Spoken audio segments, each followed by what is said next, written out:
for it on 4th and 2. James Robinson couldn't make it on 3rd and 1.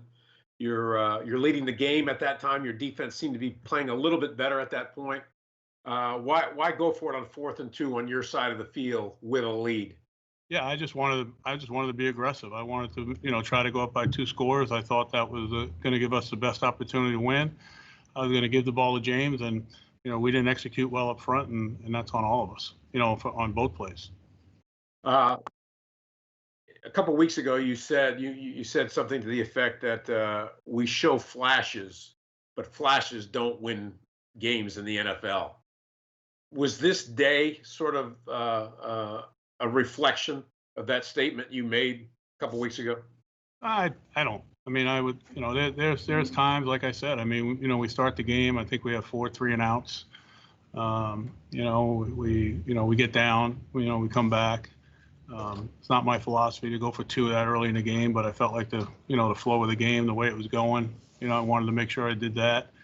The same thing with those 3rd and 4th downs. It's not necessarily, something that, I've done in the past. I think you guys realize that, but, I'm trying to give this team a spark. I'm trying to get them going when we have a little bit of momentum. And, I think those are critical times that you have to be, right on it and focused, and you have to execute. And at the end of the day, 3 out of those 4 plays we didn't execute, and that's you can go ahead and say player, coach, that's on all of us, and it starts with me. So that to me is what I'm disappointed in. Thank you. You're welcome. Thanks, Gene. Let's go to Mark and then D-Rock. Yeah, Doug, first off, the significance of how significant is D.D. Westbrook's injury?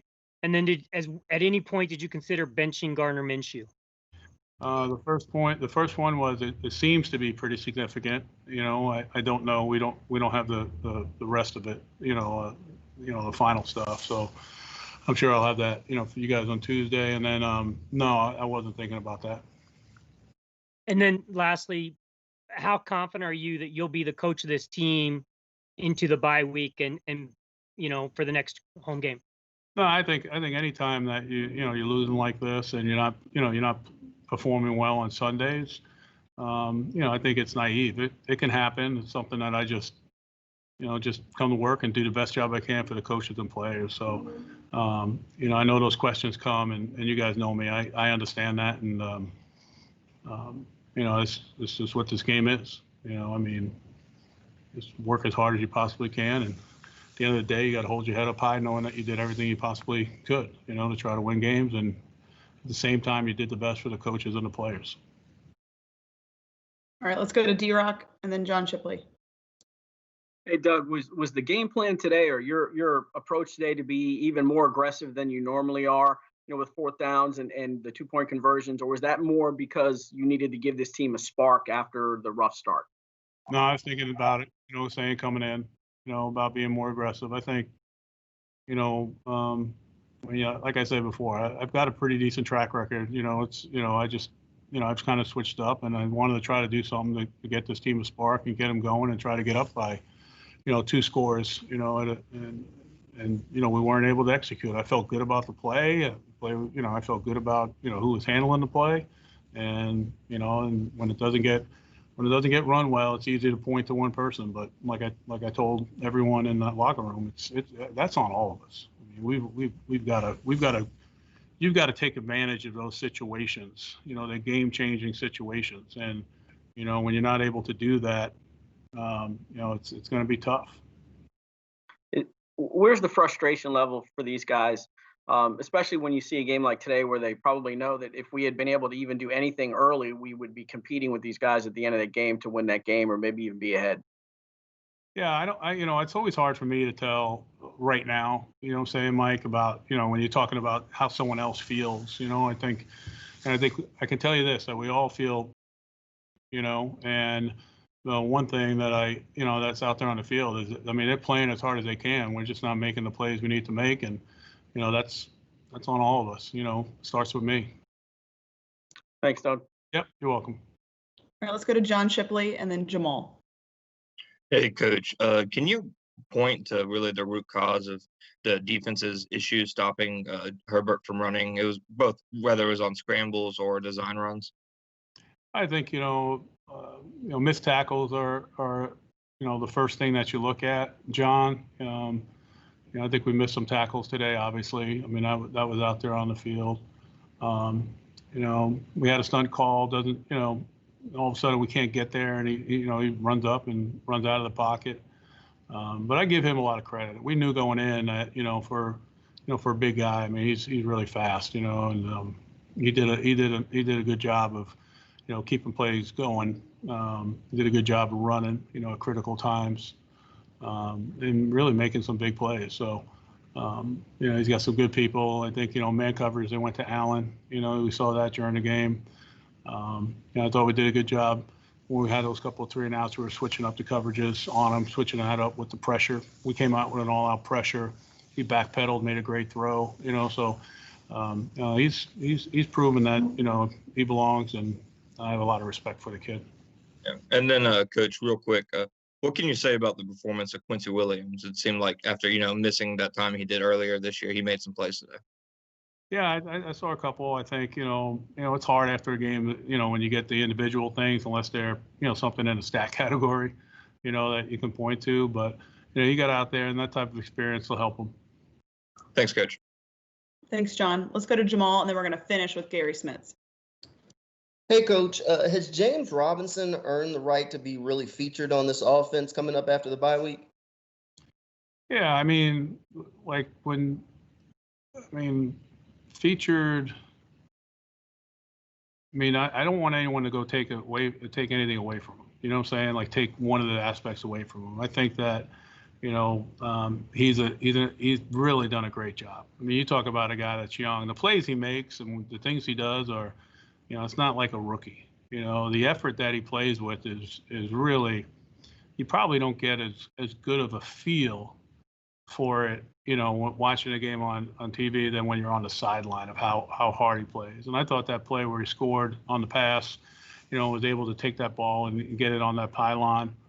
I mean, for a young running back, I mean, he's a guy that plays like a veteran. He really does. And, I think, when the opportunity presents itself, you like to be balanced. I think that helps everyone. I think it helps everyone with their, with our team, with moving the football. I think that, if you just go, in one direction, but, if you look at how many touches he has, and I know that sometimes we haven't given him the ball enough, I mean, he is getting enough touches, and I really think that, could he get more? Yeah. Whether you want to call it featured or something like that, I don't really like, labeling,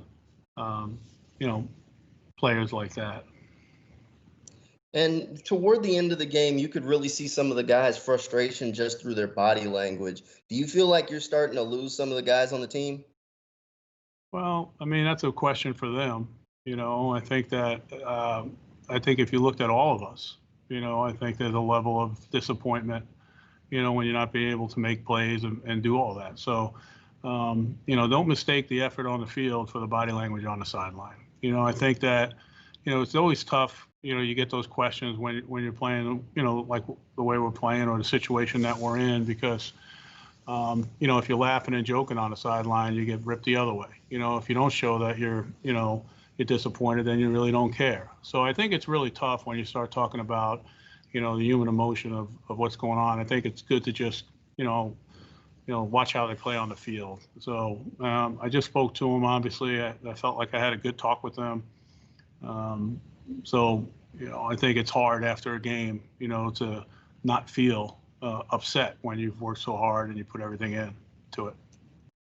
Thanks, Coach. Sure. Thanks, Jamal. All right, let's do Gary with the last question. Yeah, Doug, with the guys you did not have on defense to start the game, Miles and Jared, and the injuries you had in game, at 29-22, was the defense giving you all they could? I mean, were they making enough plays? Did you feel really good about those guys at that point? I'm sorry. What players are you talking about? Specific players? Do I feel well good? in the defense? I mean, Brandon Watson, Smoot, Quincy. I mean, it was a defense when it was 29-22, were they really giving you guys a give- pretty strong effort?